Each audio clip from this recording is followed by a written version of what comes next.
슬픔은 조용히 찾아옵니다. 마치 낙엽이 떨어지듯 말없이 마음 위로 내려앉죠. 그것은 단지 고통이 아닙니다. 삶이 우리에게 말을 거는 순간입니다. 철학은 그 속에서 진실을 보았고 예술은 그 안에 아름다움을 담았습니다. 지금부터 우리는 슬픔이라는 감정을 다시 들여다보려 합니다. 안녕하세요. 삶을 더 깊이 이해하고 더 나은 방향으로 성장하고 싶은 분들을 위한 삶의 지혜 채널입니다. 그것은 단순히 고통과 상실의 감정일까요? 아니면 인간 존재의 본질에서 비롯된 더 깊은 무언가일까요? 우리 모두는 살아가면서 슬픔을 경험합니다. 삶은 때로는 잔인할 만큼 무거운 슬픔을 안겨주며 그것은 우리가 살아있다는 사실을 강하게 느끼게 만들기도 합니다. 그러나 슬픔이란 단순히 피해야 할 감정일까요? 철학자들은 오히려 슬픔을 인간 존재의 본질을 탐구하게 만드는 중요한 감정으로 바라보았습니다.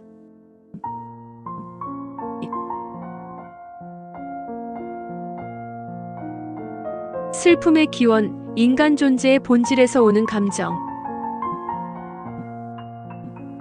쇼펜하우어는 슬픔을 삶의 본질적인 고통의 반영으로 보았습니다. 그에게 있어 인간의 삶은 끊임없이 충족되지 않는 욕망으로 이루어져 있으며 그 욕망이 충족되지 않을 때 우리는 슬픔을 느낍니다. 그는 말했습니다. 삶은 고통이다. 슬픔은 그 고통을 인식하게 만드는 도구일 뿐이다. 의지와 표상으로서의 세계라는 그의 철학에서 우리는 끊임없이 무언가를 갈망하고 추구합니다. 그러나 그 갈망이 이루어진다고 해도 만족은 일시적일 뿐 새로운 욕망이 또다시 생겨납니다. 이 끊임없는 갈망의 순환 속에서 슬픔은 필연적으로 발생합니다. 하지만 쇼펜하우어는 슬픔을 단지 고통으로만 보지 않았습니다. 오히려 슬픔은 우리가 세계의 진정한 본질을 인식하게 만드는 중요한 감정이라고 보았습니다. 그는 인간이 슬픔을 통해 삶의 덧없음과 불완전함을 인식하고 그것을 받아들이는 과정에서 깨달음을 얻을 수 있다고 주장했습니다. 니체는 슬픔과 고통을 인간을 단련시키는 중요한 경험으로 보았습니다. 당신을 죽이지 않는 고통은 당신을 더 강하게 만든다. 니체에게 있어 슬픔은 단순한 고통이 아닌 자기 극복과 창조의 원동력이었습니다. 그는 인간이 슬픔과 고통을 경험할 때 그것을 외면하거나 피하려 하기보다는 오히려 그 감정을 정면으로 마주하고 새로운 의미를 만들어내는 능력이야말로 인간 존재의 본질이라고 보았습니다. 특히 그는 초인의 개념을 통해 인간이 기존의 가치와 규범을 넘어서는 존재로 성장하기 위해서는 반드시 슬픔과 고통을 극복해야 한다고 주장했습니다. 혼돈을 품어야 비로소 춤추는 별을 탄생시킬 수 있다. 니체는 슬픔과 혼돈 속에서 새로운 것을 창조하는 능력이 인간을 더 높은 단계로 이끌 수 있다고 강조했습니다. 키르케고르는 슬픔을 존재의 깊이를 이해하기 위한 실존적 과정으로 보았습니다. 그에게 있어 인간이 느끼는 슬픔은 단순히 외부에서 오는 것이 아니라 존재 그 자체에서 비롯되는 깊은 고뇌라고 보았습니다. 특히 그는 실존적 불안을 통해 인간이 자신의 존재를 인식하는 과정에서 느끼는 슬픔을 설명했습니다. 삶의 의미를 찾기 위해 끊임없이 질문하고 고민하는 과정에서 발생하는 깊은 고통과 슬픔. 그러나 그는 슬픔을 단순한 절망으로 보지 않았습니다. 오히려 그것은 새로운 의미를 찾기 위한 도약의 기회라고 보았습니다. 그는 이를 실존의 도약이라고 표현했습니다. 슬픔을 받아들이고 그것을 넘어설 때 우리는 진정한 자신을 발견할 수 있다. 키르케고르에게 슬픔은 두려워할 대상이 아니라 더 높은 깨달음과 의미를 발견하기 위한 중요한 여정이었습니다. 사르트르는 인간의 슬픔을 존재의 자유와 책임에서 발생하는 불안과 고뇌로 보았습니다. 그는 인간이 본질 없이 세상에 던져진 존재이며 스스로 의미를 만들어내야 한다는 사실에서 오는 고통을 강조했습니다. 인간은 자유롭게 선택할 수 있는 존재이며 그 자유는 무거운 책임과 슬픔을 함께 동반한다. 사르트르는 인간의 슬픔이란 결국 자신의 존재를 어떻게 정의할 것인가에 대한 끊임없는 고민과 갈등에서 비롯된다고 보았습니다. 그의 철학에서 슬픔은 피해야 할 감정이 아니라 존재의 의미를 찾기 위한 필연적인 과정이었습니다. 철학자들은 슬픔을 단순히 피해야 할 고통으로 보지 않았습니다. 오히려 그것은 우리 존재의 진정한 의미를 찾기 위한 중요한 과정이라고 보았습니다. 슬픔은 인간이 자신의 존재를 탐구하고 새로운 깨달음과 의미를 발견하게 만드는 감정입니다.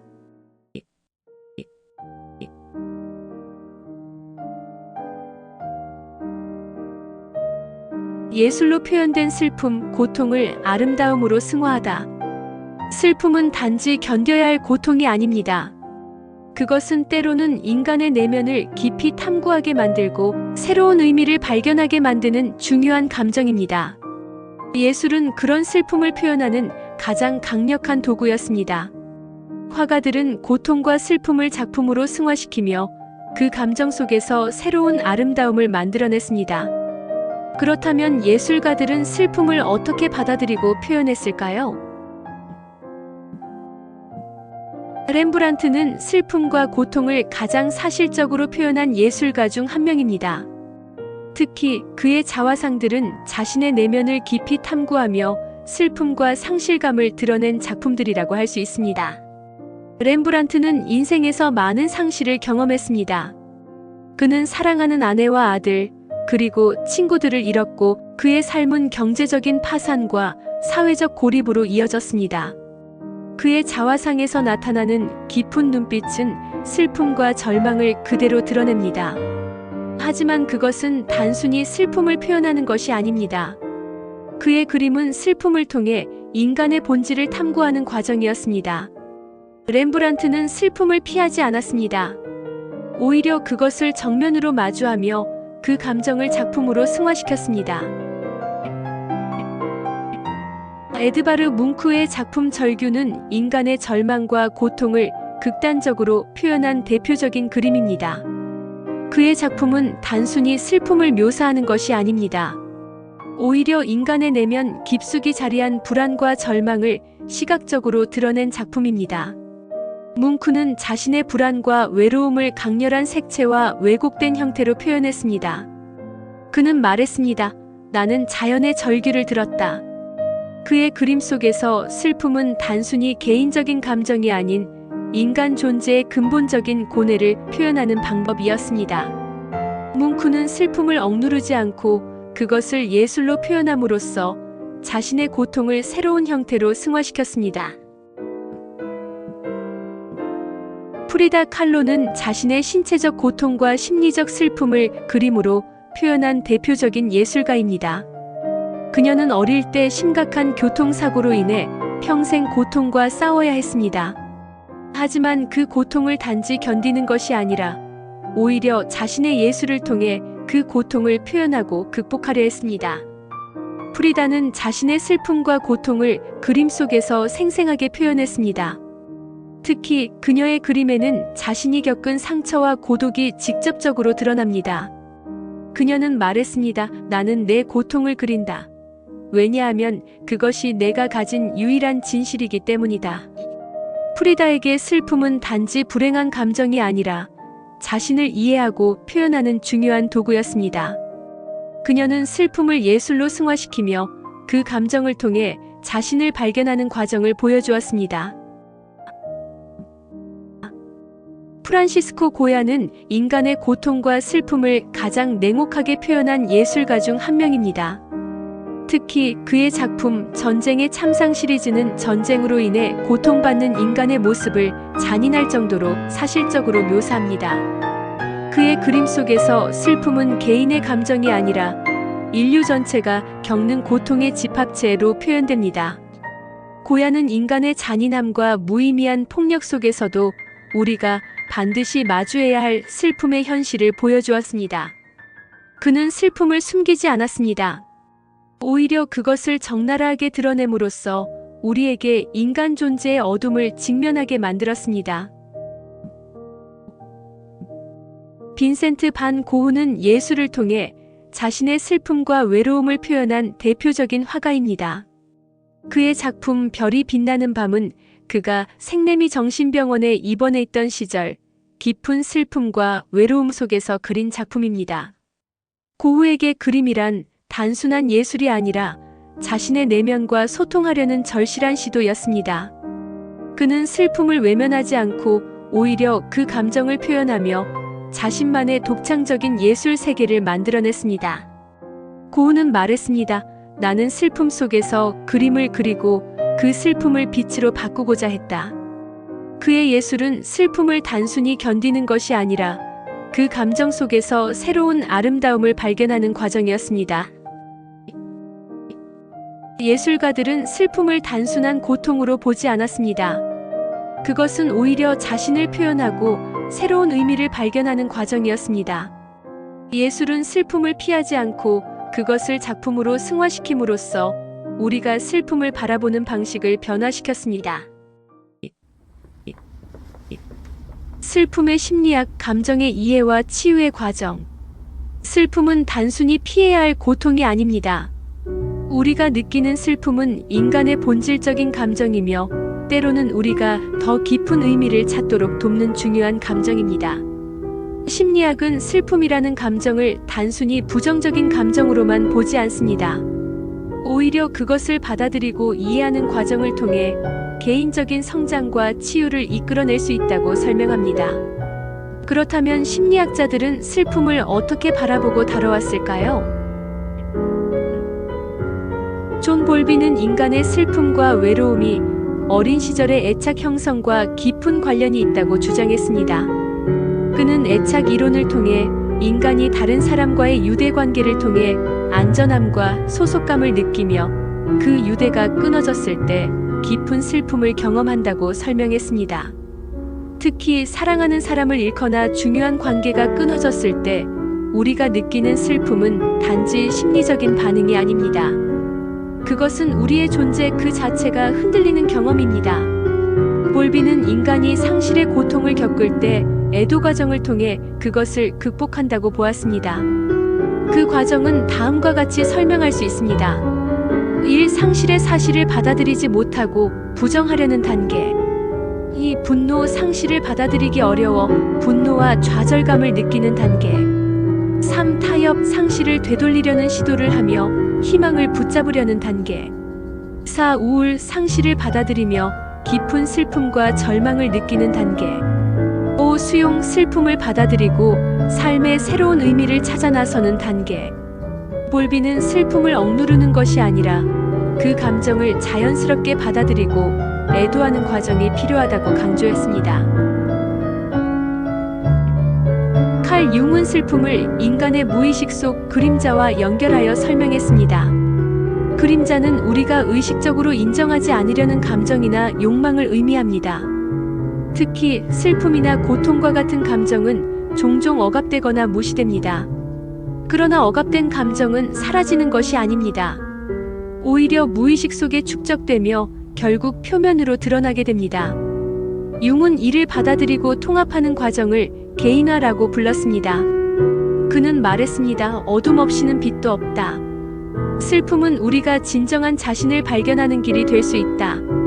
융은 슬픔을 단순히 부정적인 감정으로 보지 않았습니다. 오히려 그것은 우리 자신을 깊이 이해하게 만드는 중요한 감정이라고 보았습니다. 슬픔을 억누르지 않고 그것을 정면으로 바라볼 때 우리는 진정한 내면의 목소리를 들을 수 있게 됩니다. 빅터 프랭클은 의미 치료를 통해 인간이 고통 속에서도 의미를 발견할 수 있다고 주장했습니다. 그는 제2차 세계대전 중 나치 수용소에서 생존하면서 인간이 가장 극한의 상황에서도 의미를 찾는 능력이 있다는 사실을 깨달았습니다. 고통을 견디는 이유가 있는 사람은 그 어떤 것도 견뎌낼 수 있다. 프랭클은 슬픔과 고통을 피할 수 없다면 그 안에서 의미를 찾는 것이야말로 인간이 살아갈 수 있는 유일한 방법이라고 설명했습니다. 그의 이론에서 슬픔은 단지 견뎌야 할 고통이 아닙니다. 오히려 그것은 우리가 더 깊은 의미를 발견하고 자신의 삶을 새롭게 정의할 수 있는 중요한 기회가 될 수 있습니다. 마틴 셀리그만은 긍정 심리학을 통해 인간이 행복과 의미를 찾기 위해 슬픔을 어떻게 극복할 수 있는지를 연구했습니다. 그는 슬픔을 피하려고만 하지 말고 오히려 그것을 자기 이해와 성장을 위한 도구로 활용하라고 말했습니다. 특히 그는 의미 있는 목표를 설정하고 삶의 긍정적인 측면을 발견하는 것이 슬픔을 극복하는 데 중요한 방법이라고 주장했습니다. 심리학자들에게 슬픔은 단순한 고통이 아닙니다. 오히려 그것은 우리의 내면을 이해하고 더 깊은 의미를 발견하기 위한 중요한 감정입니다. 슬픔을 억누르는 것이 아니라 그것을 받아들이고 이해하는 과정에서 우리는 치유와 성장을 경험할 수 있습니다. 그렇다면 슬픔은 뇌 속에서는 어떤 방식으로 작용할까요? 슬픔은 뇌에서 어떻게 작용하고 우리는 어떻게 회복하는가? 1. 슬픔은 뇌에서 어떻게 작용할까? 슬픔은 마음만의 일이 아닙니다. 그것은 뇌 안에서 감정과 기억의 중심을 통해 작동하는 생물학적 반응입니다. 가장 먼저 반응하는 곳은 편도체. 감정 경보 장치와도 같은 이곳은 슬픔이 닥치면 즉각 활성화됩니다. 이어 해마는 고통스러운 기억을 저장하고 전전두엽은 그 감정을 이해하고 조절하려 했습니다. 이 슬픔을 이겨내는 뇌의 방식 회복과 재조절. 그러나 뇌는 그저 슬픔에 잠기지만은 않습니다. 인간의 뇌는 회복하고 스스로를 다시 균형으로 이끄는 능력을 가지고 있습니다. 명상과 깊은 호흡은 편도체의 과잉 반응을 진정시키고 전전두엽과 연결된 신경망을 회복시킵니다. 운동은 뇌의 엔도르핀을 분비시켜 우울한 감정을 자연스럽게 완화시켜줍니다. 3. 감정을 다루는 뇌. 당신은 회복할 수 있습니다. 슬픔은 뇌가 보내는 신호입니다. 그것은 변화의 시작을 알리는 신호이자 의미를 다시 찾으라는 초대입니다. 뇌는 단련될 수 있습니다. 그리고 그 단련의 중심엔 감정과의 진실한 마주함이 있습니다. 당신의 뇌는 이미 회복을 향한 길을 알고 있습니다.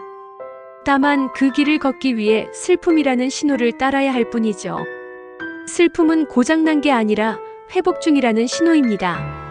슬픔은 뇌가 보내는 신호이자 우리 존재가 변화하고 있다는 증거입니다.